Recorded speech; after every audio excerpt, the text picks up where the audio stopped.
You know that perfect moment in Jaws? Not the big, showy explosion at the end. I'm talking about the quiet bit. The scene on the Orca at night, where the three guys, drunk and tired, start comparing scars. It's the calm before the storm, the human moment before the monster returns. It's quiet, it's brilliant, and it was playing out in beautiful, slightly out of focus 1080p on my garage door. This was my church. My two-car garage, painted a sensible, HOA-approved beige, was my silver screen. My congregation consisted of Dave from accounting, his wife Maria, and a handful of neighbors who appreciated the simple glory of watching a cinematic masterpiece from the comfort of a cheap, slightly wobbly lawn chair. The holy water was a cooler of lukewarm light beer, and the communion wafers were a big bowl of popcorn I'd almost burned in the microwave. Quint was just finishing his story about the USS Indianapolis. The eerie, haunting monologue hung in the humid summer air. You could hear the crickets. A kid across the street, who was definitely too young to be watching, let out a nervous whimper. It was perfect. Cinematic perfection, right here in the suburban paradise of Maple Creek. And then the devil arrived, holding a clipboard. She didn't storm in. She materialized from the shadows at the edge of my driveway like a creature from a different, much more boring kind of horror movie. The kind with excessive paperwork. Brenda, newly elected president of the Maple Creek Homeowners Association, a woman who seemed to have been genetically engineered in a lab for the sole purpose of measuring the length of other people's grass. "Leonard," she said. Her voice cut through the quiet dread of the movie like a nail on a chalkboard. It was a voice that had never known joy, only the grim satisfaction of citing violations. "It's Leo," I said, not taking my eyes off the screen. "And Chief Brody is about to have a very bad day, so if you don't mind—" She took a deliberate step forward, planting herself directly in the projector's beam. Suddenly, Quint's monologue was being delivered from the middle of Brenda's sensible floral blouse. It did not improve the gravitas. A few people groaned. "We need to have a little chat about your presentation," she announced, the last word landing with the grace of a dropped bowling ball. "It's a movie," Dave chimed in, trying to be helpful. "A classic." Brenda didn't even glance at him. Her entire being was focused on me, the heretic defiling the neighborhood with unapproved culture. "This is a residential community, Leonard, not a drive-in." "Drive-ins have better audio and you have to pay for the snow cones," I retorted. "Here, they're free. You want one?" I gestured vaguely toward the cooler. She sniffed, a sharp, dismissive sound. "I'm here to deliver this." She thrust the clipboard at me. Attached to it was a single, pristine sheet of paper. An official notice. I took it, the cheap paper feeling strangely heavy in my hand. I scanned the document. It was a masterpiece of passive-aggressive legalese. I, Leonard Leo Jenkins, of 24 Tidewater Drive, was in violation of several community bylaws. My crimes were listed in cold, sterile bullet points. Violation of Section 4, Paragraph B, unapproved nocturnal illumination. Apparently, my projector was a rogue lighthouse, confusing migratory birds and distracting drivers with the primal terror of a giant shark. Violation of Section 9, Paragraph C, excessive auditory output. The iconic da-dum score was, in Brenda's world, tantamount to a heavy metal concert. Violation of Section 11, Paragraph A, unauthorized public assembly. My 3 friends and 2 neighbors constituted a public assembly, which apparently required a permit, and I assume a porta-potty. And my personal favorite, General Nuisance Clause 2.7. Activity deemed potentially detrimental to communal aesthetic and property values. This was the catch-all, the "we don't like what you're doing" clause. The notice concluded with a sternly worded demand. I had 48 hours to cease and desist all projection-based entertainment activities. Failure to comply would result in fines, escalating fines. Brenda stood there, a smug little smile playing on her lips. She had me. She'd won. The movie was ruined. The magic was gone, replaced by the suffocating beige of the HOA rulebook. "Have a good night, Leonard," she chirped, before turning and marching back into the darkness from whence she came. My friends tried to salvage the evening, but the mood was shot. We packed up the chairs in silence. The great white shark had been defeated not by an oxygen tank, but by a clipboard. As I coiled the extension cord, I stared at the blank garage door. It looked so sad, so empty. Later that night, I sat in my kitchen. The violation notice spread out on the table under the harsh fluorescent light. I felt a surge of pure, unadulterated frustration. All I wanted was to watch movies with my friends. What was the harm? Was my little film club really destroying the communal aesthetic? I read the letter again. And again. My anger began to cool, replaced by something else. A slow, simmering, and deeply satisfying feeling. An idea. I wasn't a lawyer, but I was a world-class pedant. And Brenda, in her quest for bureaucratic perfection, had given me a gift. She had been specific. Excessive auditory output, flickering lights of modern cinema. The words echoed in my head. She hadn't outlawed projections. She hadn't outlawed entertainment. She had just put some very specific, very interesting guardrails on it. A grin spread across my face, the kind of grin a movie villain gets right before he reveals his ridiculously elaborate master plan. Brenda wanted me to stop. Oh, I wasn't going to stop. I was going to comply. I was going to comply so hard it would make her ears bleed. The next morning I didn't go to work.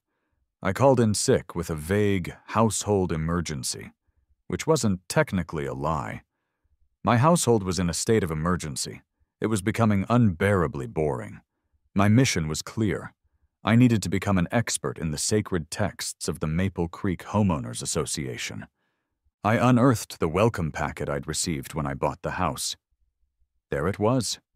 A 3-ring binder as thick as a phone book, with a cheerful clip art logo on the front.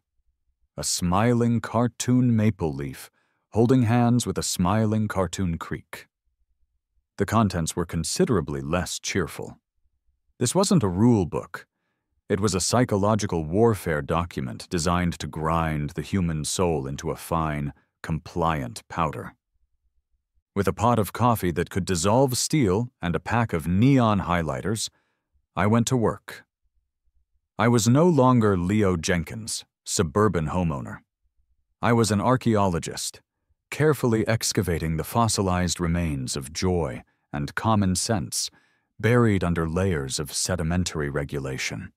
The things I discovered were breathtaking in their absurdity. Section 7. Garden gnomes and other yard effigies.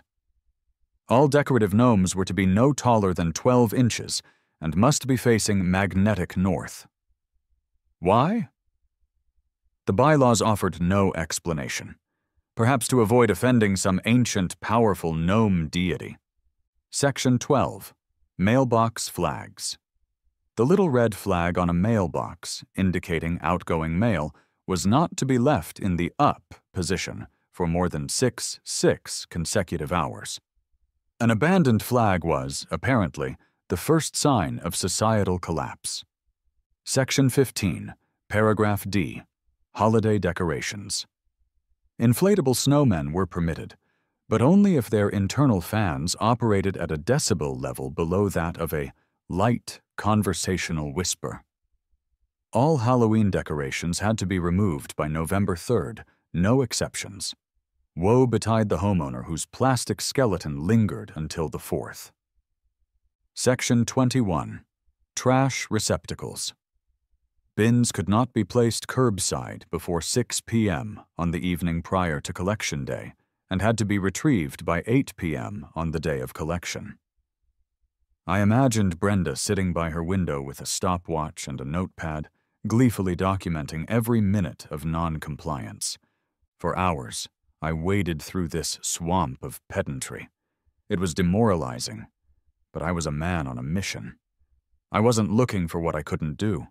I was looking for what they hadn't said I couldn't do. I returned to my own violation notice, the Rosetta Stone of my burgeoning rebellion. I laid it next to the binder and cross-referenced every single word. Brenda's attack was focused on two fronts, sound and light. Excessive auditory output. I flipped to Section 9. It was incredibly specific. It defined auditory output as amplified sound, including but not limited to spoken dialogue, musical scores from copyrighted media, and simulated explosions. It was clearly written by someone who had been annoyed by a neighbor's Transformers marathon one too many times. It said nothing about live music, nothing about unamplified music, and it certainly didn't mention music that wasn't copyrighted.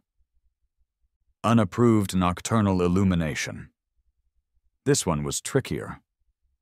The section on lighting was a labyrinth of lumens and color temperatures.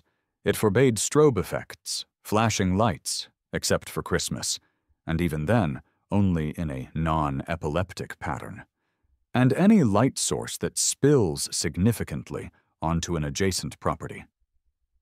But the wording was aimed at modern fixtures, LED floodlights, high-intensity halogen lamps. It spoke of the harsh, flickering refresh rate of digital projections. Digital? Modern? The words jumped out at me from the page. My heart started to beat a little faster. What if the projection wasn't digital? What if it wasn't modern? What if there was no spoken dialogue, no simulated explosions, no copyrighted score? What if it was silent? The idea hit me with the force of a revelation. A silent film, black and white, public domain, no dialogue to amplify, no thumping score to violate Section 9. The low frame rate, gentle flicker of a 1920s film could hardly be described as harsh. It was, by any reasonable definition, HOA compliant. I could project a silent film onto my garage, and there wasn't a damn thing Brenda could do about it. I leaned back in my chair, a triumphant smile spreading across my face. It was perfect. It was subtle. It was a flawless execution of malicious compliance. But then, I looked at the sheer, beautiful pettiness of my idea, and I felt like it was missing something. It was too quiet, too simple. Just showing a silent movie was a victory, sure, but it wasn't a spectacle. It was a quiet win. I wanted a parade. I wanted fireworks. I wanted to build a monument to my own magnificent spite. How do you make a silent film? Loud? The answer came to me in a flash of divine, vindictive inspiration. You don't use speakers. You don't use an amplifier. You use the greatest, grandest, most absurdly powerful acoustic instrument ever invented by man. You use a live organist. I scrambled for my laptop, my fingers flying across the keyboard. My search history quickly became a thing of beautiful madness. Silent Film Public Domain Library. Buster Keaton free download. How loud is a Hammond organ? Theater organ for rent near me. Organist who isn't afraid of a fight. The last one was a joke, but as I scrolled through the search results on Craigslist and Facebook Marketplace, I realized it might be a necessary prerequisite. The ads were a window into a strange and wonderful world. For sale, Wurlitzer Spinet organ, great condition. One key sticks on a C sharp, but it adds character. Probably not haunted. $200 OBO. Wanted, keyboardist for prog rock tribute band. Must have own cape, no time wasters. Free Baldwin Church organ. 2 manuals, full pedal board, weighs 800 pounds. You move it. Please, for the love of God, just take it. My wife is leaving me. This was bigger than just a movie night now. This was a production, An event. A gala. Brenda thought she'd shut down my little drive-in. She had no idea what was coming. She'd just declared war, and I was about to go nuclear, acoustically. Finding the right instrument was one thing. Finding the right person to play it was the real challenge. I needed more than a musician. I needed a co-conspirator, an artist who would understand that this wasn't just a gig, it was a cause. After 3 days of dead-end calls to stuffy classical tutors and flaky garage band keyboardists, I found her. Her name was Agnes Mittelbaum. Her ad in the local community paper was simple. Agnes Mittelbaum, organ, piano, accordion. All occasions, reasonable rates. When I called, a raspy voice that sounded like it was filtered through whiskey and decades of sheet music answered on the first ring. I explained the situation, tentatively at first. "So, I'm hosting a small, outdoor cultural event," I began. "Spit it out, Sonny," she barked. "I haven't got all day. My stories are on in an hour." So I did. I told her everything.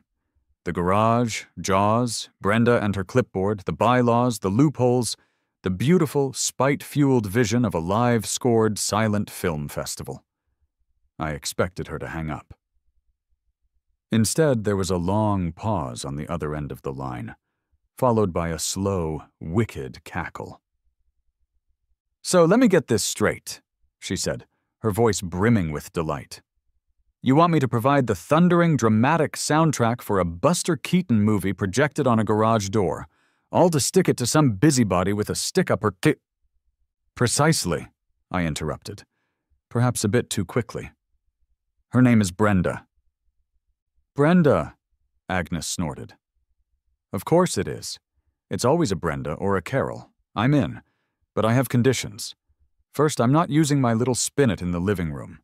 It's a toy. For an event of this magnitude, we need the B3. "The B3? "The Hammond B3, she said, her voice dropping into a reverent hush. "The king of organs. It's in storage. Got the full Leslie speaker cabinet to go with it. It'll make the ground shake. Second, I get to choose the intermission music. And third, you provide the iced tea. Extra lemon." Agnes and I were now partners in crime. But the Hammond B3, as I quickly learned, was not a portable keyboard. It was a leviathan of wood and wires that weighed over 400 pounds. The Leslie speaker was another 150. We couldn't just plop it in the driveway. It needed a throne. It needed a stage. This led me to Gus, of Gus's Contracting and Home Repair. His truck was a permanent fixture in the neighborhood, a rust-colored Ford F-150 that had clearly seen more action than most tanks. Gus himself was built along the same lines, sturdy, weathered, and utterly devoid of frills. He had a magnificent mustache that seemed to hold a deep-seated contempt for the world. He stood in my driveway, arms crossed, listening as I laid out my needs. "So, let me see if I got this," he said, his voice a low grumble. He pointed a thick finger at a spot near the garage. "You want me to build a raised wooden platform? Right here, 8 feet by 6 feet. "That's right," I said cheerfully. "Sturdy. Needs to be able to hold at least 700 pounds without wobbling." Gus stroked his mustache, his eyes narrowing. "And you're gonna put what on it exactly? A hot tub?" No, nothing like that," I said. "It's for a musician, and her instrument." "A musician?" He looked me up and down. "You starting a band? Because the bylaws are real specific about band practice after 8 p.m. "Not a band, a soloist, an organist." Gus stared at me. The silence stretched. A bird chirped in a nearby tree, entirely unaware of the profound absurdity of the moment. He looked past me, his gaze settling on Brenda's meticulously manicured lawn 2 houses down. A flicker of understanding, or perhaps pity, crossed his face. This is for a spite thing, isn't it?" he asked, his voice dropping. Against that lady with the clipboard at number 42. I hesitated, then decided honesty was the best policy. Maybe. Gus let out a slow breath, and a ghost of a smile appeared under his mustache. Good, he said. I like spite builds. They got heart. Spite builds cost extra, though. 10% surcharge for jobs involving creative revenge. Deal, I said, shaking his calloused hand. The arrival of Gus's truck and a load of lumber the next day was the official declaration of hostilities. The sound of saws and hammers echoed through the quiet suburban morning. It was the sound of progress. It was the sound of Brenda's blood pressure rising.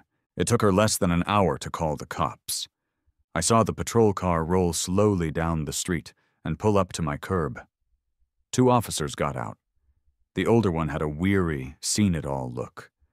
The younger one was trying, and failing, to suppress a look of amusement. Miller and Davis, the local law. Good morning, officers, I said, strolling over with a confident smile I absolutely did not feel. Sir, said Officer Miller, the weary one, we got a call about some unpermitted construction. Oh, this? I said, gesturing to the half-finished platform. It's a landscaping feature, a sort of raised deck for potted plants. I have the permit right here. I produced the document I'd filed online that morning with the city. It was perfectly legal. Gus, ever the professional, had made sure of it. Miller examined the paper, his expression unchanging. Davis peered over his shoulder. A deck, Davis said slowly. For plants. Very heavy plants, I added. Rare, dense species. From the Amazon. Miller handed the permit back. Your neighbor, a Miss Brenda Albright, seems to think you're building a stage for some kind of illegal rock concert. Brenda? I said, feigning surprise. Gosh, no. I can't imagine why she'd think that. I'm just a man who loves his horticulture. Just trying to beautify my property, you know? Raise those property values. I used her favorite phrase on purpose. I saw a tiny twitch in Miller's eye. He knew I was lying. I knew he knew.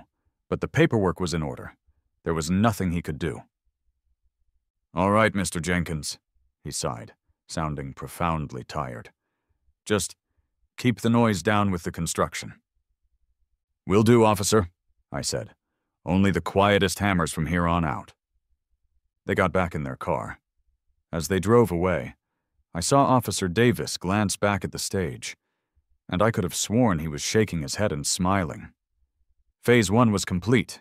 The stage was set, literally, and my nemesis knew that something was coming. She just had no idea how gloriously, beautifully stupid it was going to be. With the stage built and Agnes's mighty Hammond B3 scheduled for delivery, it was time to move on to the most crucial phase of the operation: psychological warfare. I needed to formally announce my event, not just to the neighborhood, but directly to my adversary.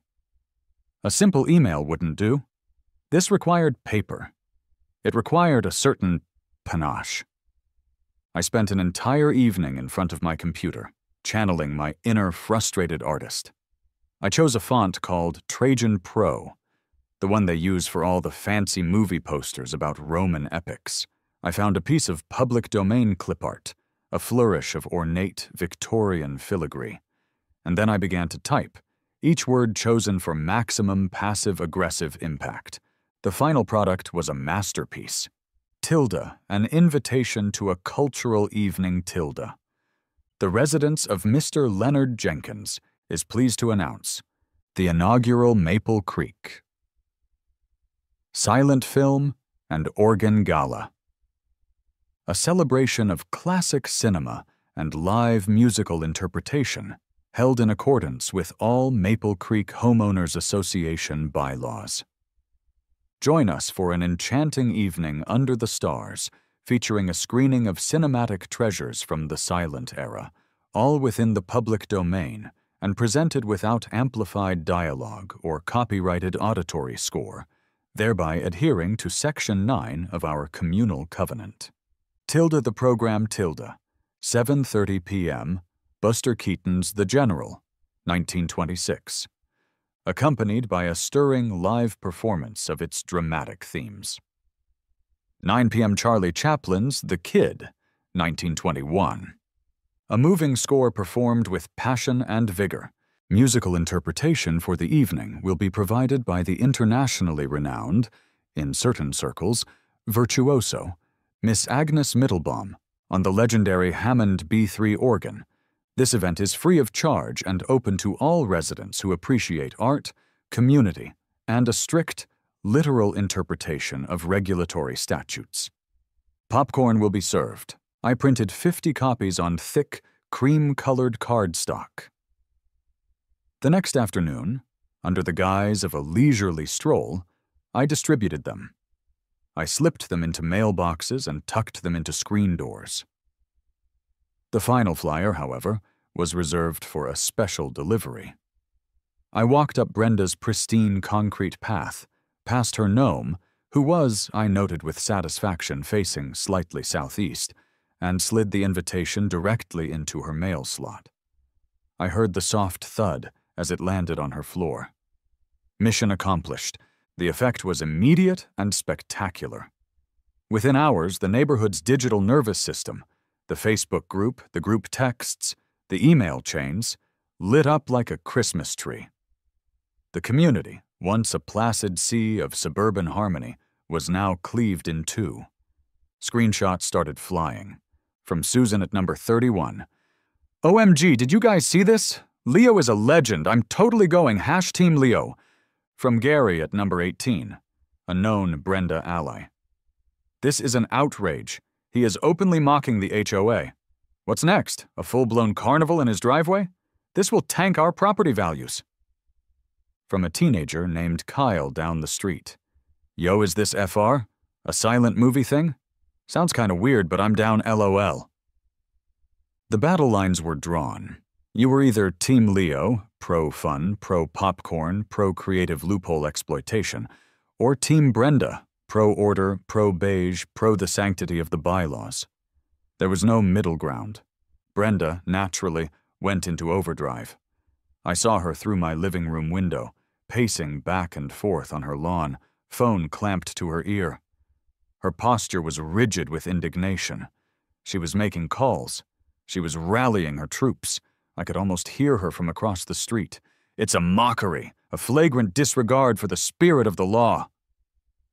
The climax of her desperation came 2 days before the gala. Officers Miller and Davis paid me another visit. This time they didn't bother with pleasantries. They looked even more tired than before, as if my personal feud was single-handedly draining the life force from the entire police department.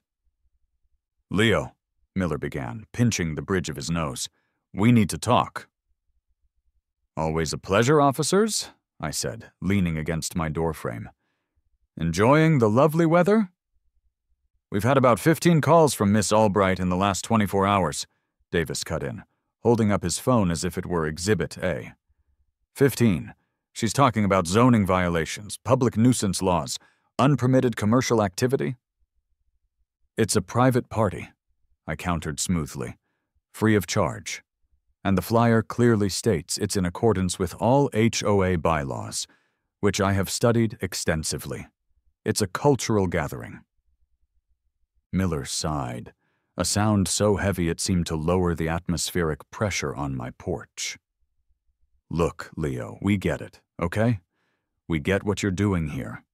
And between you, me, and the fence post, it's creative, but this is your one and only official warning.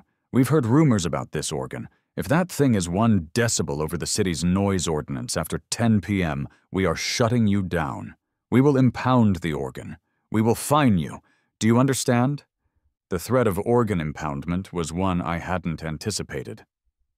Officer, I said, placing a hand over my heart with a look of profound sincerity. I would never dream of disturbing the peace. The program is scheduled to conclude at 9:59 p.m. sharp, leaving a full 60 seconds for thunderous applause before the ordinance kicks in. Everything is under control.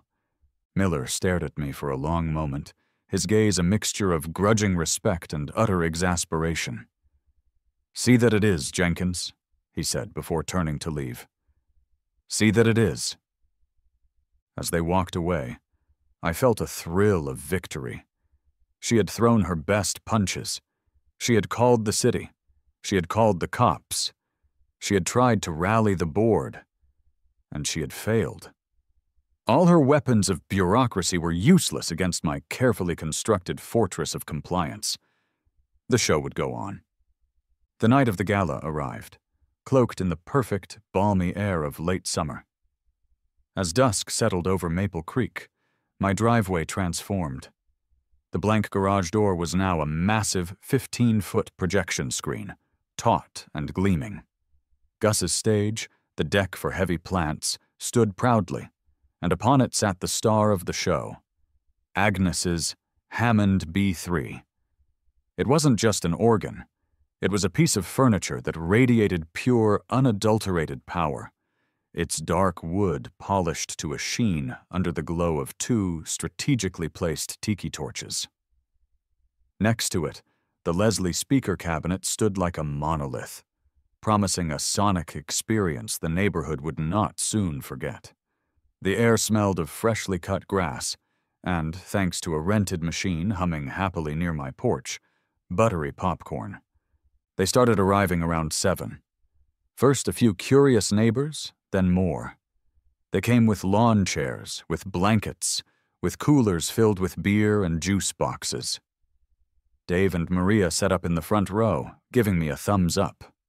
A group of teenagers, including Kyle from the Facebook group, lounged on the grass, their faces illuminated by their phones, looking ironically detached but secretly intrigued. By 7:25, my lawn looked like a miniature music festival. I had at least 40 people here, 40! And then there was the counter-protest. Across the street, a grim tribunal had assembled on Brenda's lawn. It was her and her 2 most loyal HOA board members, Gary and a severe-looking woman I only knew as the one from the complaints committee. They stood with their arms crossed, a united front of disapproval. They weren't just watching. They were documenting, their phones held up to record every potential violation. At exactly 7:30 p.m., I walked onto the stage and tapped the single microphone I'd set up. It wasn't for amplification, merely for an official welcome. "Good evening, everyone, and welcome," I began, my voice calm. "Welcome to the inaugural Maple Creek Silent Film and Organ Gala. We're so glad you could join us for an evening of culture that, I have been assured, is in 100% compliance with all relevant statutes." I paused, letting my eyes drift across the street to Brenda's camp. "Tonight, we celebrate art, history, and the beautiful clarity of a well-written rulebook.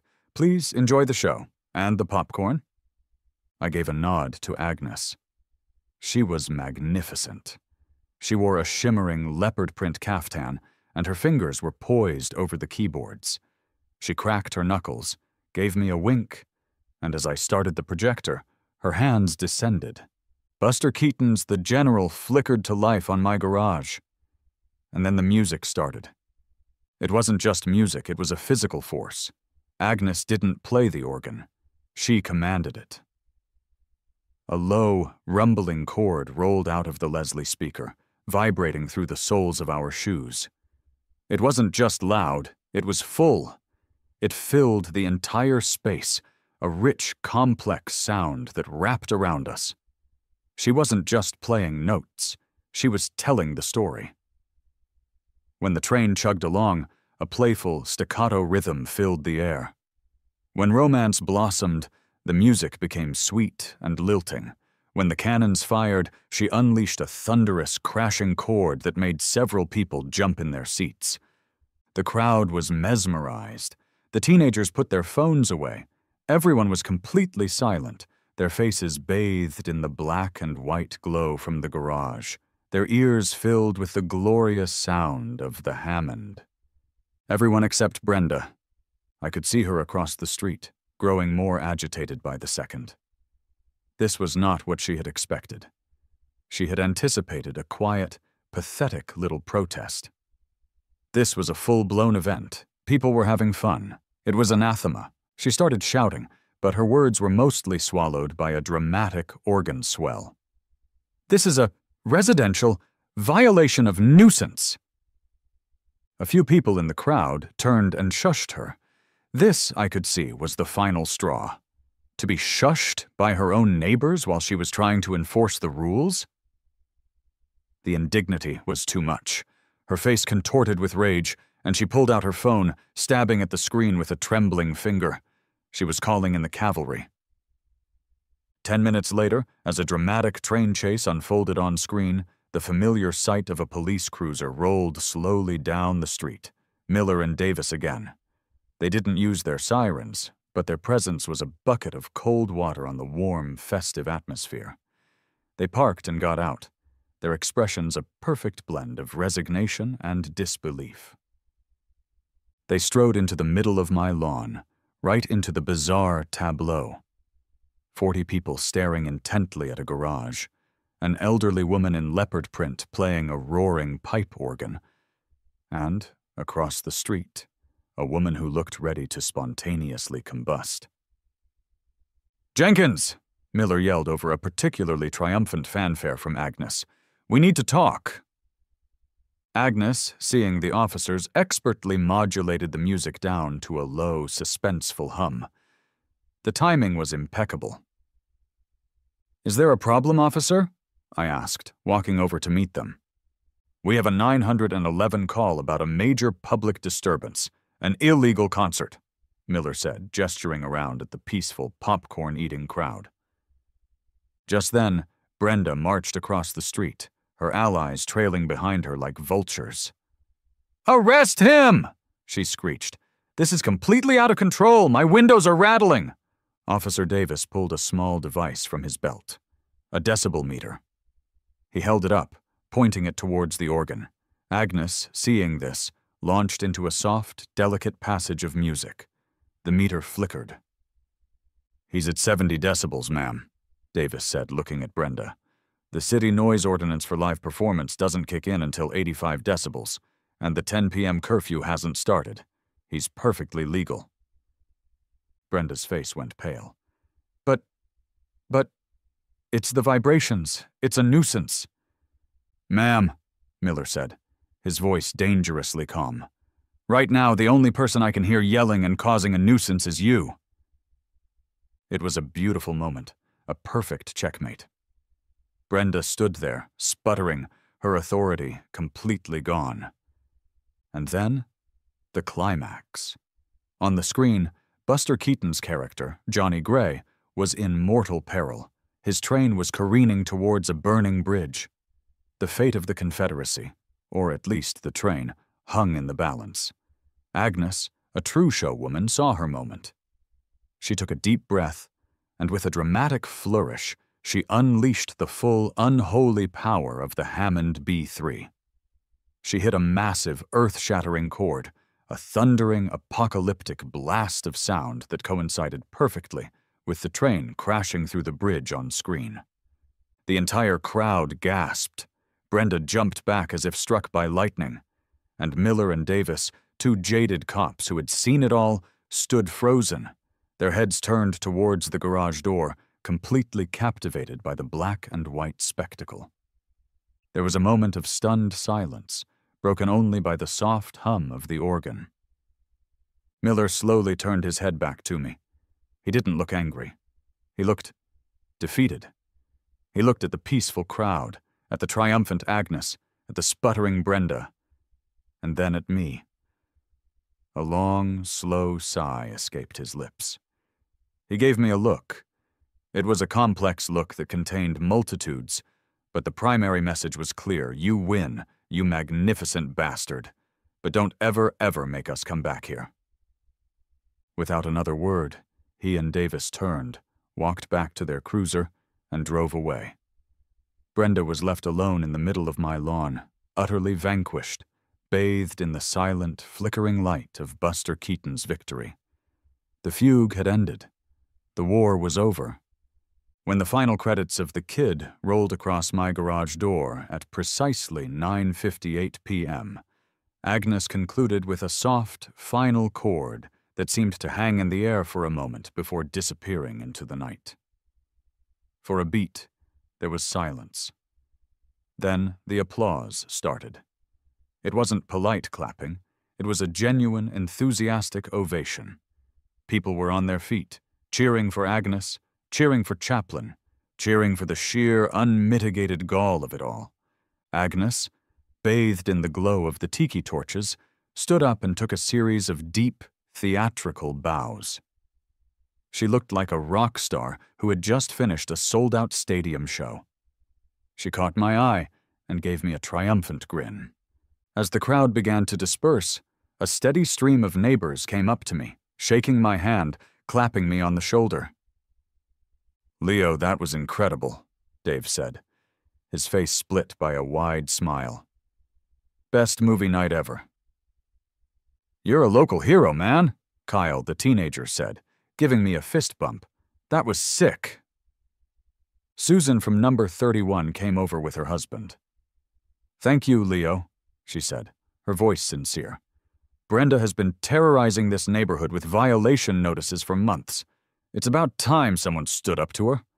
Even Gus, the contractor, who had quietly shown up and watched the whole thing from the back, came over. He wasn't a man of many words. He just looked at the now empty stage, then at me, and gave a slow, respectful nod. "Good build," he grunted, which from Gus was the equivalent of a Shakespearean sonnet of praise. Across the street, Brenda's porch light snapped off. She and her cronies had retreated, swallowed by the darkness. There was no final confrontation, no screaming match. Just a quiet, humiliating defeat. The next few days were a blur of pleasant aftershocks. The story of the silent film and organ gala became neighborhood legend. My phone buzzed with texts from people I barely knew, congratulating me. The neighborhood Facebook group was a sea of praise for the event, with dozens of people posting blurry photos and videos. A local blogger who covered quirky community events wrote a whole article about it, titled "Maple Creek Man Fights HOA with Buster Keaton Wins." I was, for a brief, surreal moment, a minor suburban celebrity. Gus came by a few days later to dismantle the stage. We shared a couple of cold beers as he worked. "You know," he said, pausing to wipe his brow after loading a heavy plank onto his truck, "in 20 years of contracting, I've built decks, I've remodeled kitchens, I've put on additions, but that right there," he pointed to the empty space on the driveway, "that was my masterpiece." Agnes called me that afternoon, already buzzing with ideas for the future. "Leo, darling, I've been thinking," she said, her voice crackling with energy. "Halloween is just around the corner. We could do Nosferatu. Oh, the things I could do with the organ for a vampire movie. We'll need a fog machine. Maybe 2. I laughed, promising her I'd think about it. The war was over, but it seemed I had accidentally started a beloved annual tradition. A week later, the rhythm of normal life had returned. The projector was packed away. The popcorn machine returned. The driveway was just a driveway again. I was on my front porch, enjoying my morning coffee in the quiet autumn air. Then, I saw her. Brenda came out of her house to get the morning paper. She walked down her path, her movements stiff. She bent down, picked up the paper, and as she straightened up, she saw me. Our eyes met across the expanse of our 2 perfectly maintained lawns. This was it. The final showdown. The moment after the duel, when the smoke clears. I braced myself for a glare, a muttered curse, anything. She just looked at me. For a long, silent moment, the only sound was a distant lawnmower. There was no anger in her eyes, just a sort of weary resignation. She gave me a stiff, almost imperceptible nod. It wasn't a truce. It wasn't an apology. It was an acknowledgement, a concession. Then she turned, walked back inside, and shut her door. I took a sip of my coffee. The silence was beautiful. The quiet, uncomplicated peace of a Saturday morning, free from threats of violation notices and passive-aggressive clipboard wielders. I had won. I looked at my clean beige garage door, the canvas of my great victory. It looked so plain now, so full of potential. A Halloween special with Nosferatu and a fog machine sounded good. But what about Christmas? Maybe a screening of It's a Wonderful Life, but with a team of live Foley artists creating all the sound effects on the stage. The crunch of snow, the ringing of bells. That would be classy, and almost certainly a violation of some obscure noise ordinance I hadn't found yet. I smiled to myself. Probably, but it was definitely worth looking into.